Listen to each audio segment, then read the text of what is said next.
صفقة محمد صلاح تمت. نجم ليفربول يوافق على الانتقال إلى السعودية.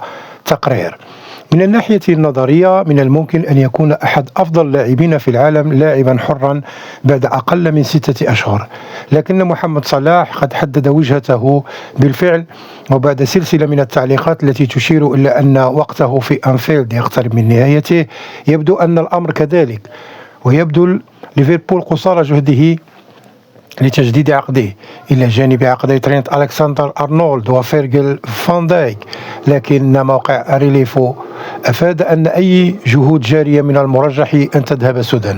وكتب ميكيل ريغو في صحيفة إنسايد إن الشائعات حول احتمال ذهاب ريال مدريد أو برشلونة لنضم صلاح مجانا هذا الصيف لا ينبغي الاهتمام بها، حيث وافق بالفعل على أن يصبح نجم التوقيعات في المملكة العربية السعودية الصيف المقبل.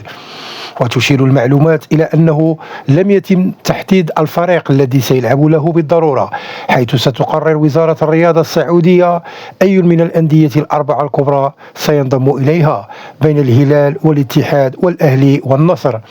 وقد قوبلت أي إشاعات حول تجديد عقده مع ليفربول بالهدوء في السعودية، حيث يعتقدون أن الأمر محسوم. كانت الشائعات التي ربطت صلاح ببرشلونة أو بريال مدريد تبدو دائما غير محتملة إلى حد ما، حيث يمتلك برشلونة لامين يامال في مركزه المفضل، كما يمتلك ريال مدريد 4 مهاجمين من نجوم الصف الأول يتنافسون بالفعل على أماكن في تشكيلته. لقد حدد المصري حقبة في ليفربول، لكن يبدو أن فترته التي استمرت 8 سنوات في مراحلها الأخيرة